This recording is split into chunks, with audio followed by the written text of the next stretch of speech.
بسم الله الرحمن الرحيم واذكروا الله في أيام معدودات فمن تعجل في يومين فلا إثم عليه ومن تأخر فلا إثم عليه لمن اتقى واتقوا الله واعلموا أنكم إليه تحشرون. ومن الناس من يعجبك قوله في الحياة الدنيا ويشهد الله على ما في قلبه وهو ألد الخصام وإذا تولى سعى في الأرض ليفسد فيها ويهلك الحرث والنسل والله لا يحب الفساد. وإذا قيل له اتق الله أخذته العزة بالإثم فحسبه جهنم ولبئس المهاد. ومن الناس من يشري نفسه ابتغاء مرضات الله والله رؤوف بالعباد. يا أيها الذين آمنوا ادخلوا في السلم كافة ولا تتبعوا خطوات الشيطان إنه لكم عدو مبين. فإن زللتم من بعد ما جاءتكم البينات فاعلموا أن الله عزيز حكيم. هل ينظرون إلا أن يأتيهم الله في ظلل من الغمام والملائكة وقضي الأمر وإلى الله ترجع الأمور. سل بني إسرائيل كم آتيناهم من آية بينة ومن يبدل نعمة الله من بعد ما جاءته فإن الله شديد العقاب. زين للذين كفروا الحياة الدنيا ويسخرون من الذين آمنوا والذين اتقوا فوقهم يوم القيامة والله يرزق من يشاء بغير حساب. كان الناس أمة واحدة فبعث الله النبيين مبشرين ومنذرين وأنزل معهم الكتاب بالحق ليحكم بين الناس فيما اختلفوا فيه وما اختلف فيه إلا الذين أوتوه من بعد ما جاءتهم البينات بغيا بينهم فهدى الله الذين آمنوا لما اختلفوا فيه من الحق بإذنه والله يهدي من يشاء إلى صراط مستقيم. أم حسبتم أن تدخلوا الجنة ولما يأتكم مثل الذين خلوا من قبلكم مستهم البأساء والضراء وزلزلوا حتى يقول الرسول والذين آمنوا معه متى نصر الله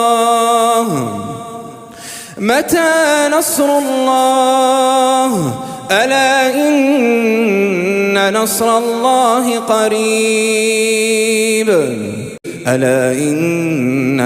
الله قريب. يسألونك ماذا ينفقون قل ما أنفقتم من خير فللوالدين والأقربين واليتامى والمساكين وابن السبيل وما تفعلوا من خير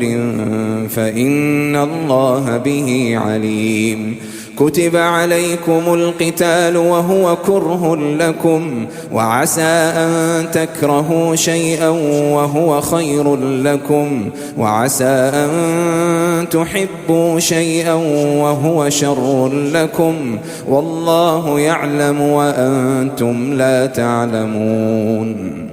يسألونك عن الشهر الحرام قتال فيه قل قتال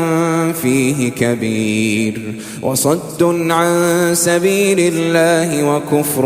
به والمسجد الحرام وإخراج أهله منه أكبر عند الله والفتنة أكبر من القتل ولا يزالون يقاتلونكم حتى يردوكم عن دينكم إن استطاعوا ومن يرتدد منكم عن دينه فيمت وهو كافر فأولئك حبطت أعمالهم في الدنيا والآخرة وأولئك أصحاب النار هم فيها خالدون إن الذين آمنوا والذين هاجروا وجاهدوا في سبيل الله أولئك يرجون رحمة الله والله غفور رحيم يسألونك عن الخمر والميسر قل فيهما إثم كبير ومنافع للناس وإثمهما أكبر من نفعهما ويسألونك ماذا ينفقون قل العفو كذلك يبين الله لكم الآيات لعلكم تتفكرون في الدنيا والآخرة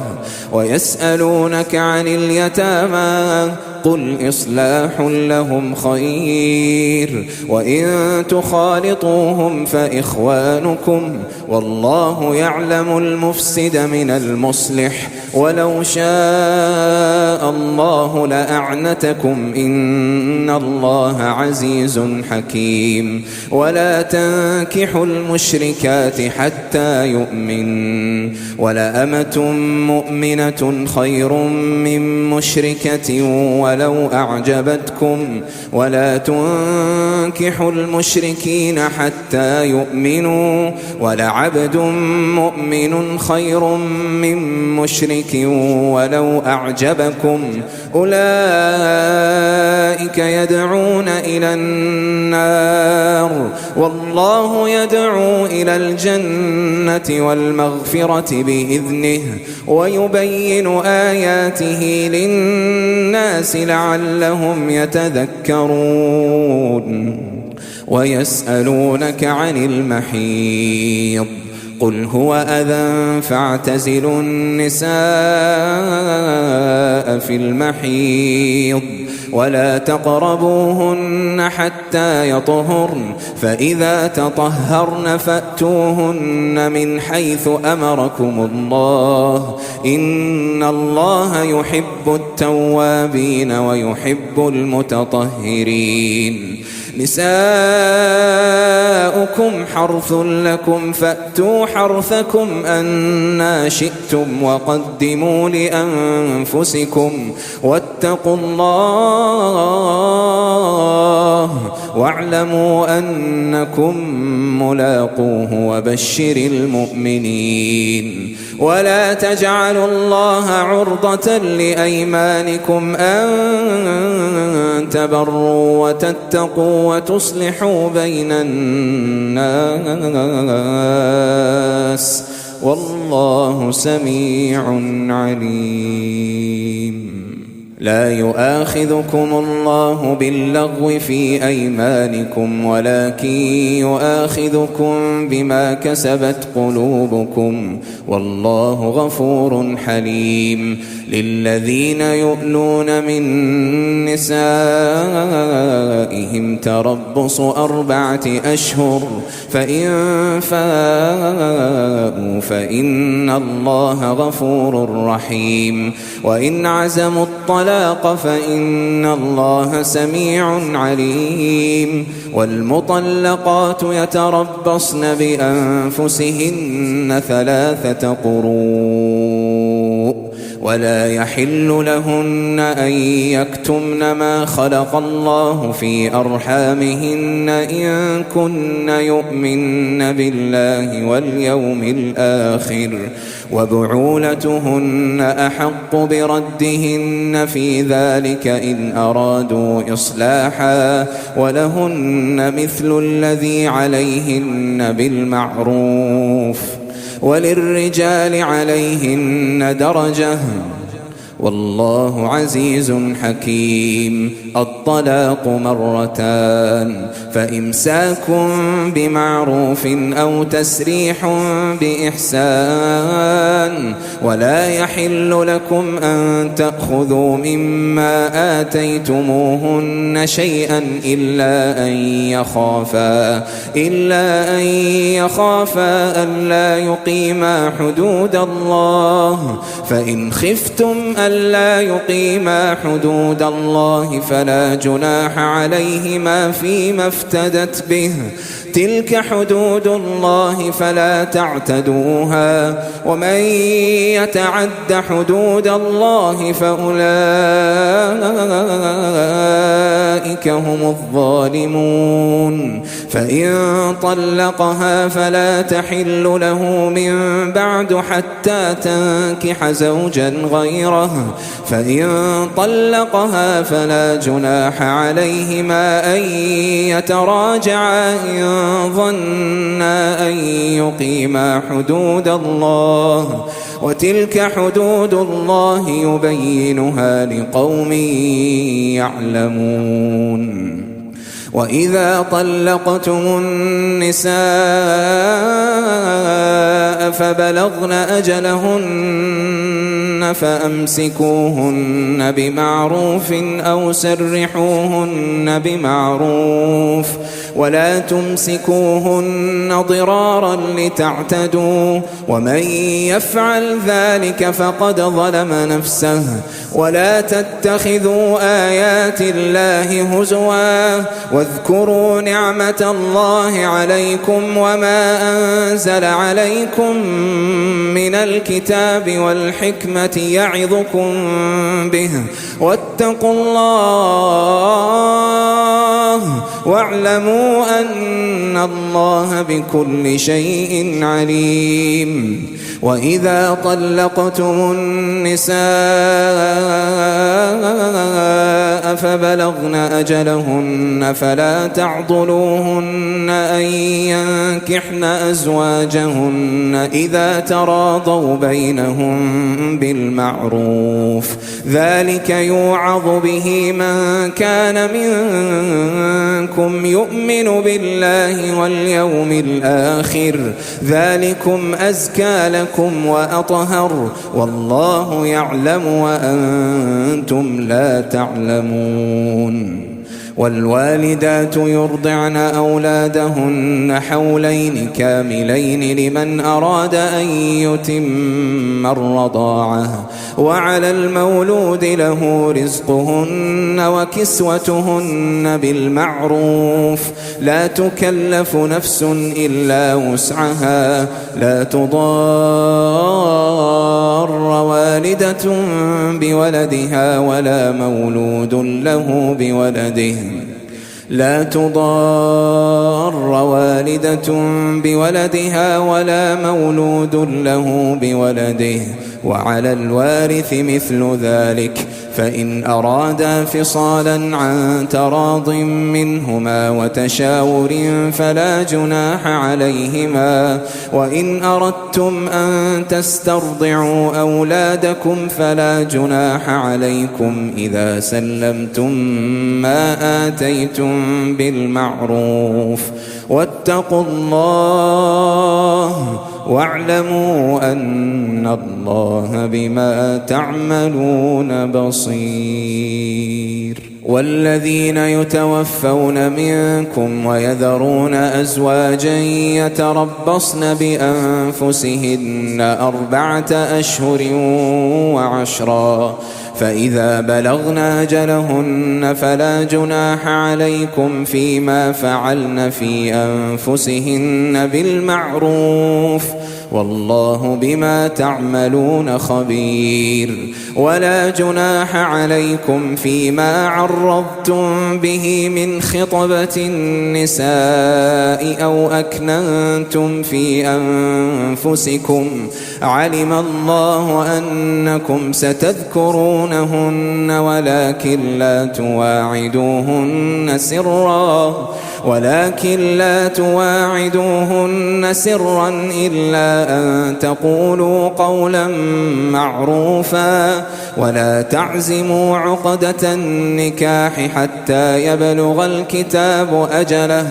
واعلموا أن الله يعلم ما في أنفسكم فاحذروه، واعلموا أن الله غفور حليم. لا جناح عليكم إن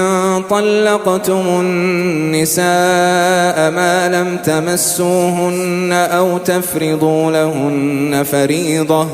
ومتعوهن على الموسع قدره وعلى المقتر قدره متاعا بالمعروف، حقا على المحسنين. وإن طلقتموهن من قبل أن تمسوهن وقد فرضتم لهن فريضة فنصف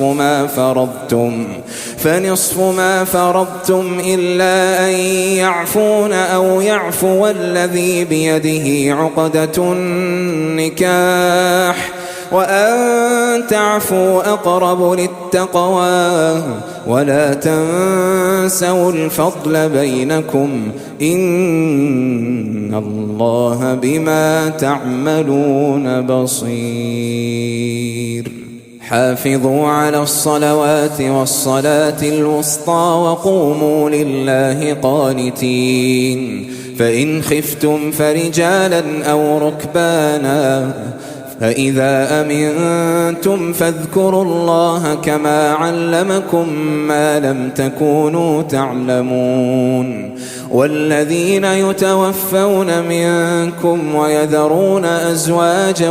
وصية لأزواجهم متاعا إلى الحول غير إخراج، فإن خرجن فلا جناح عليكم فيما فعلن في أنفسهن من معروف، والله عزيز حكيم. وللمطلقات متاع بالمعروف حقا على المتقين، كذلك يبين الله لكم آياته لعلكم تعقلون. ألم تر إلى الذين خرجوا من ديارهم وهم ألوف حذر الموت فقال لهم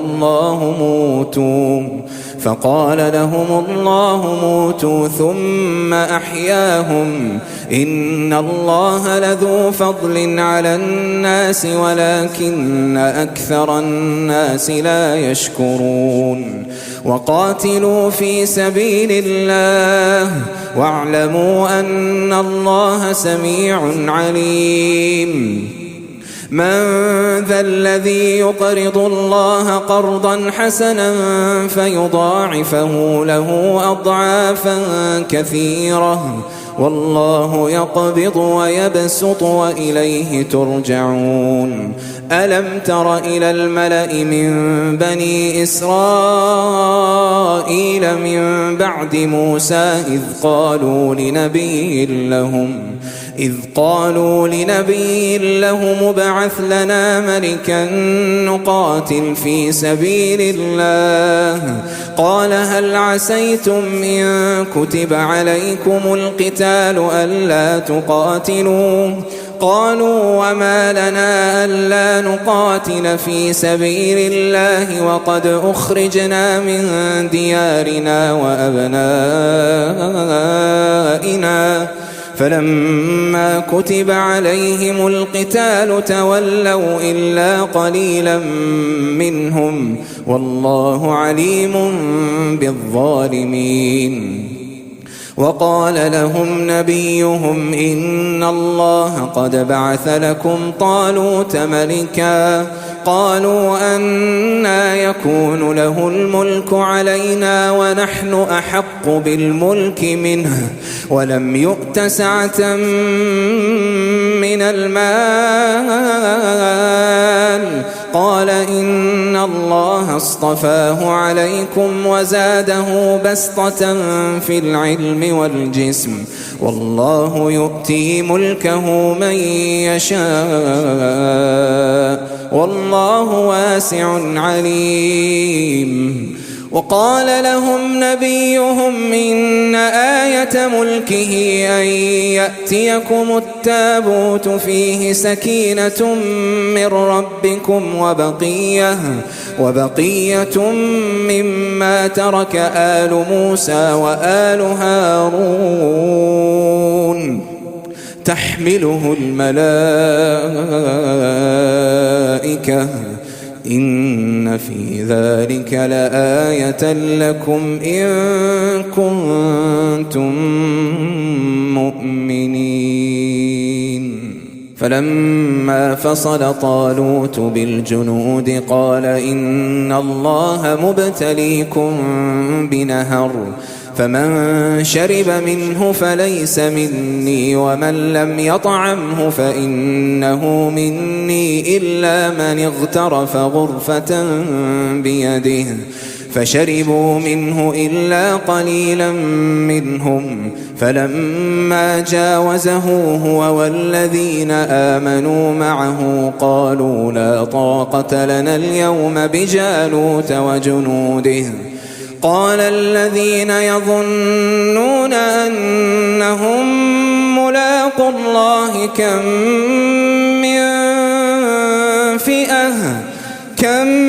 من فئة